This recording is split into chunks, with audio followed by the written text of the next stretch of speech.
Well, we are continuing our conversation that we've called Real Jesus, an exploration of the ways in which Jesus is superior to any other one who might invite you to the dance.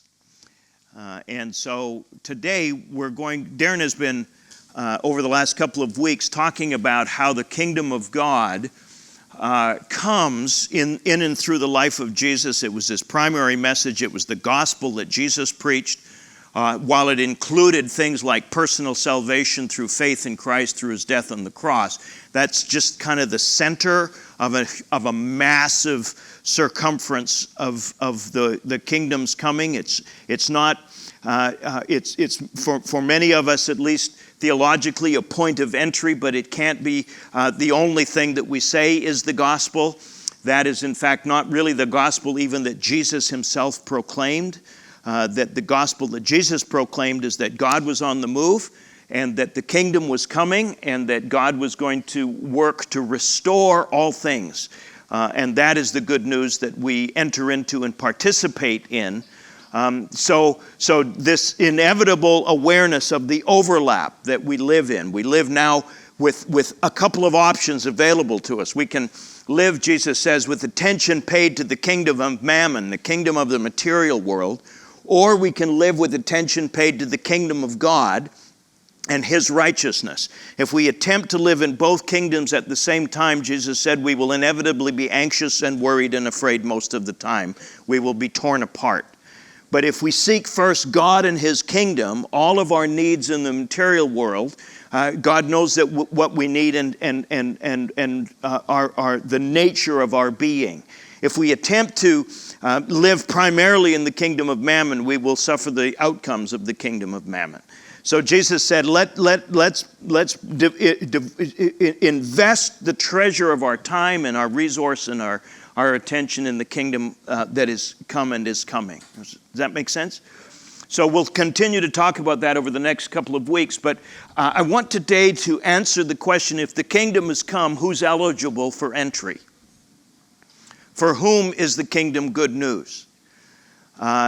So we'll look at a very important text that Jesus outlines at the beginning of his public ministry. It is in Matthew chapter 5. And I'll be using the understanding of this that I developed in working with and reading through the work of Dallas Willard, who is one of my primary mentors in my doctoral work, because I think he has something to say to us about whom Jesus includes. So we'll look at the so-called Beatitudes, but this question, who has access to the kingdom, is an important one. And so Jesus, you'll notice how he frames this very important carefully. So we'll look at Matthew chapter 5 and begin at verse 1.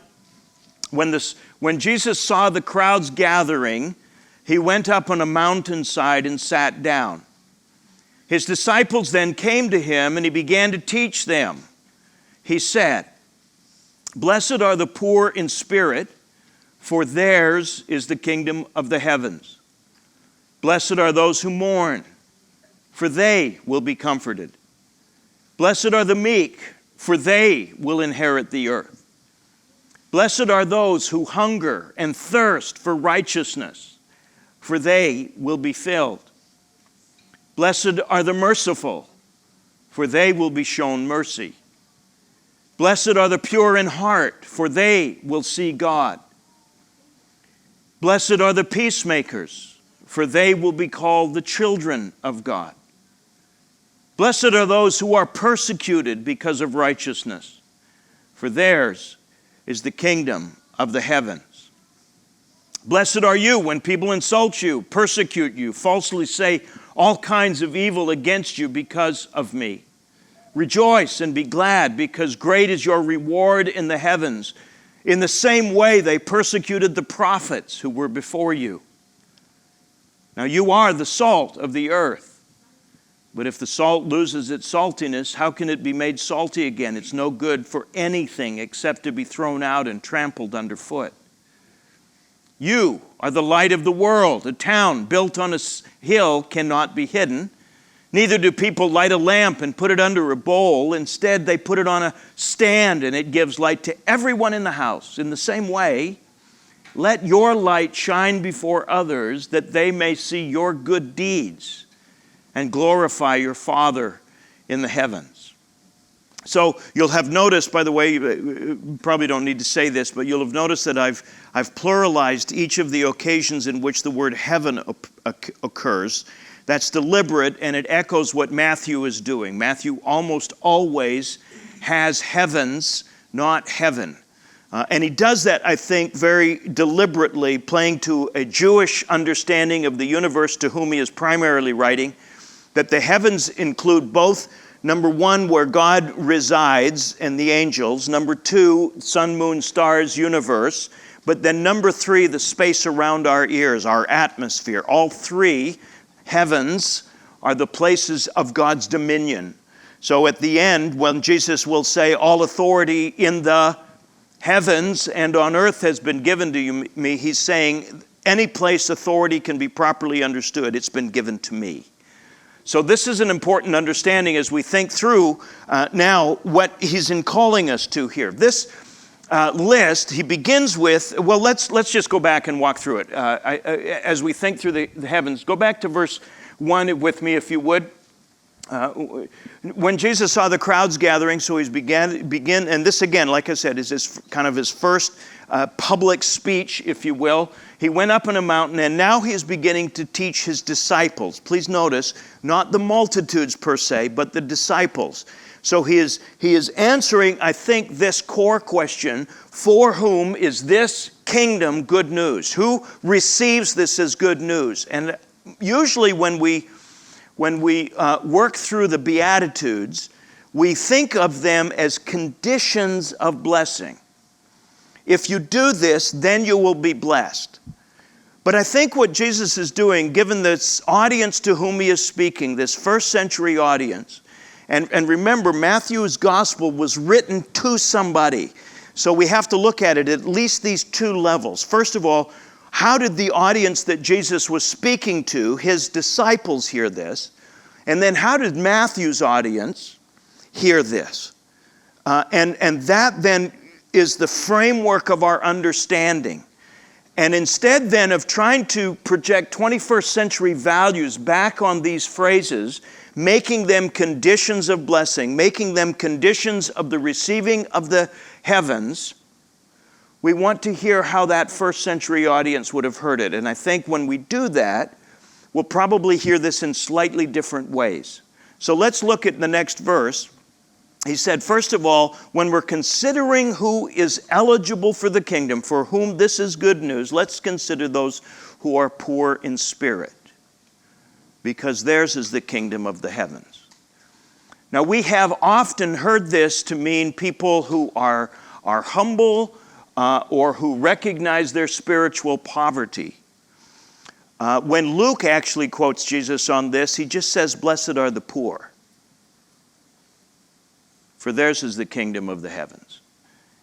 I think Matthew's saying somewhat the same thing. Blessed are those who are sad. Blessed are those who are depressed. Blessed are those who are crushed under the weight of their lives, who feel like the entire universe has passed them by.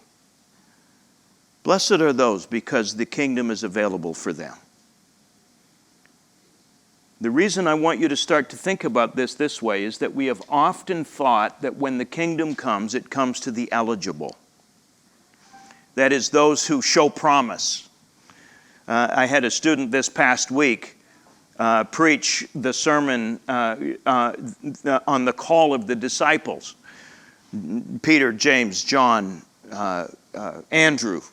And he wanted as hard as he could to make something significant in those four guys as the reason Jesus called them, until his exegetical work crashed on the shore in which he finally started to realize, wait a minute, no, these guys were losers in that culture. They were ordinary, everyday, walking around, minding their own business people. There was nothing in them that warranted Jesus' calling of them to join him in his work.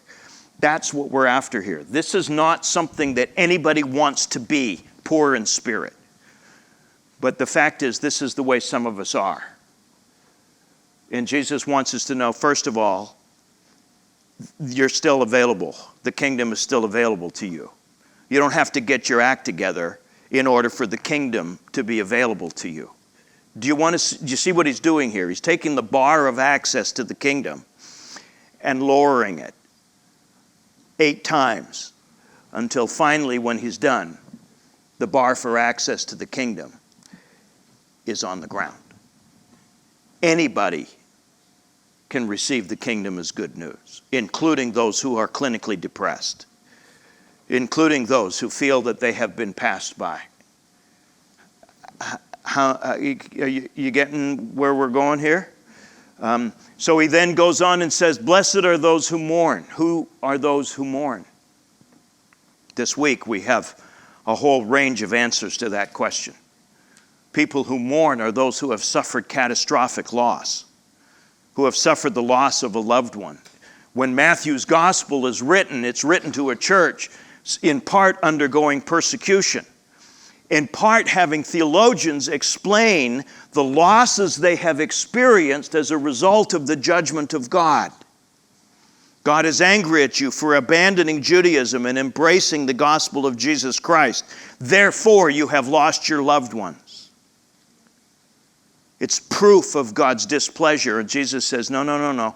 Blessed are those who mourn.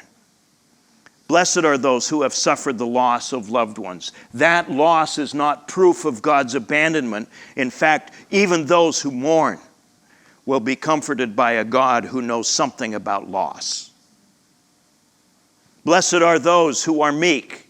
And finally, we get to the one that we think, okay, this at least is a virtue. Until we start to think about what we really think about meek people in our culture. What we really think about those who sometimes don't have the capacity to stand up for themselves. Blessed are the bullied. Blessed are the ones who can't quite get it together to push back against the pushers in their lives. Blessed are those people. Blessed are the meek. Blessed are the folks who are clinging to the dirt because they will inherit the earth. Jesus knows something about descent into greatness. Blessed are the meek.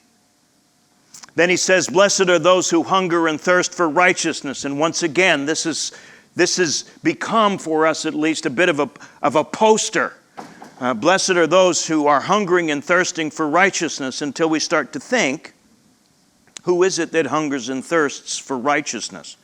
And especially because, remember, this is a Jewish gospel. So righteousness is not positional righteousness. Righteousness is right action, right deed, right behavior. Who hungers and thirsts for that? How about if we tweak it a little bit? Blessed are those who hunger and thirst for justice. That's what he has in mind. Who is it that hungers and thirsts for justice but those who have been denied justice? Those who are caught in the vice grip of an immigration policy that does them harm and damage. Blessed are those who have no voice. Blessed are those who have no space, nobody to speak to them, who just cry out for justice to be done. Blessed are those people. The kingdom is available for them. They will be filled. How's this feeling? Do you feel the shift a little bit? As we turn this, I think, really right side up. And Jesus is taking and saying, those people that perhaps even you have marginalized, even you perhaps who have because we want to be included because we're includable. Right? We want to receive the invitation of the kingdom because we bring something to the kingdom. We want Jesus to choose us because there's something in us that makes us choosable. Just me? And Jesus is just saying, well, yeah, bring your peanut butter and jelly sandwich in the stained brown bag. You can join the buffet at the kingdom. Blessed are those, however, who don't even have a brown bag to hold a peanut butter and jelly sandwich in, because they're invited too. They have access to. He goes on. Blessed are the merciful, for they will be shown mercy. This is a hard one for us, because mercy is clearly a value and a virtue, until we remember that the primary shower of mercy is those who have been done wrong to. And what do we in our culture want them to do? We want them to fight back. We don't want mercy shown to people who ought not have mercy shown to them. We will make a 20-minute segment on 60 Minutes for the relatives of those who were slain in a Charleston church, speaking days after the death of their loved ones at a prayer meeting, at a Bible study, speaking words of forgiveness. We will. That is notoriety. But we don't want to do that ourselves. We want revenge. We want payback. And Jesus just says, no. Those who are unwilling to take revenge, who instead are showing mercy to those to whom mercy ought not be shown. Yeah. Oh, let's remember, that's all of us. They themselves, like everybody else, will be shown mercy. Otherwise, there's no kingdom to enter. Do you see what he's doing here? Blessed are the peacemakers, for they will be called the children of God. And once again, another one that we love, right? Until we remember what happens to peacemakers. I have colleagues, friends over the years in my congregations who have been first responders, law enforcement. And you know the answer to the question before I ask it. What calls would they rather never go out on? Domestic disturbance, domestic violence, where husbands are pitted against wives and fathers against sons. Because to be a peacemaker is to be hated by both parties. To put yourself in the middle where anger is flowing in the relationship. To put yourself in that intermediary position. Blessed are the peacemakers. This reminds me of the passage in Ezekiel where God is looking for somebody who will build up a wall. Remember? Who will build up a wall and stand in the gap against what? Against wrath. God's wrath flowing through that gap on the people who deserve it. Who will say to God, you have to go through me to get to them. Like Moses did, like Abraham did. And ultimately, of course, like Jesus did.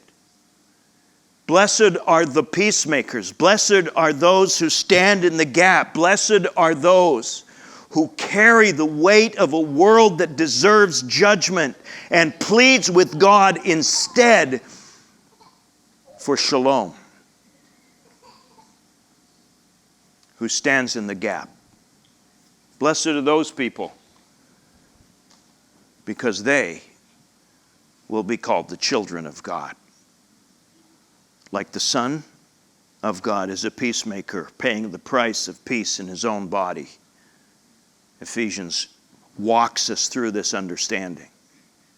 Blessed are people who are disciples of that peacemaker. Truth is, those people will probably at some point in their lives find themselves a cross. Find themselves in the crosshairs of somebody's animosity. Blessed are those people. Their act of courage marks them as the children of God. Blessed are those who are persecuted because of righteousness, because they do the right thing, because theirs is the kingdom of the heavens. So here again, Matthew's audience undergoing persecution, and almost inevitably somebody is interpreting the persecution they're undergoing as proof that they have missed what God's up to by embracing the new Messiah, Jesus. Because everything was fine as long as we were just Jews under the Roman occupation. As soon as we embrace Christ, then all of a sudden hell breaks loose, literally. Hell breaks loose. That must mean that we are out of God's will, because bad things happening to good people means you're out of the will of God, right? No. And particularly when the persecution that you're enduring because you have embraced the cause of Christ. So this is the list, if you will, of those who are what I call the includables. And remember, the gospel is for the up and outs too. Not just the down and outs like this, but he wants to take and put the bar down on the ground so that we remember that the gospel, the coming of the kingdom, is good news. It's harder for those people for whom the kingdom will mean the death of their kingdom. It's easier for those who have no kingdom, who he's describing here. It's why Jesus will say it's hard for rich people, because they're so invested in the mammon. Do you see? And by the way, the they there is the us here. Because we're wealthier than 85% of the people in the world sitting in this room. That's why the kingdom sometimes seems to us to be kind of like STP, an additive to our lives that gives a little bit better gas mileage. Jesus comes to moderately improve our marriages, but not to mess with things that really matter to us. No, Jesus does not come to give you a better life. He comes to kill you.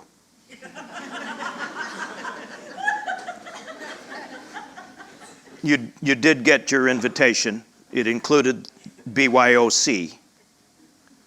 Bring your own cross. Not coffin. Work with me, Amy. Crying out loud. That's what he's after, though, right? Bring your own cross, because you're going to need it. The false self in all its accoutrements have to die so that the kingdom can come in you as it is in the heavens. Why does this matter? Look at what he says next. He's going to talk a little bit about persecution. Go ahead in the next one. Thanks. Blessed are you when people insult you, persecute you, say false kinds of evil against you because of me. Rejoice and be glad. By the way, notice joy is a choice here. Rejoice and be glad, because great is your reward in the heavens. This is how they treated the prophets who were before you. And then he goes on and says this outrageous thing to people who have just barely tripped over the bar on their way into the kingdom. Look at it. You guys are the salt of the earth. You're the world's hope. This is we usually think of salt, as we should, as preservative and flavoring, and I think both of those fit. But in the ancient Near Eastern world, salt was primarily used as a sign of covenant. It was how you sealed a contract. You would seal a deal with salt. So when Jesus says you are the salt of the earth, he's fundamentally saying something like you are God's promise that he hasn't forgotten the world.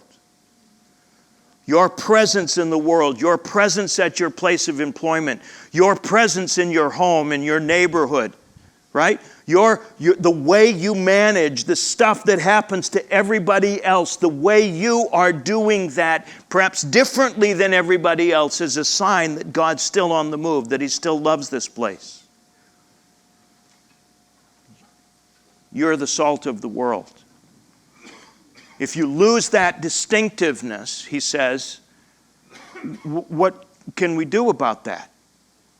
This is why holiness matters, by the way. Holiness is not about specialness, it's about usability.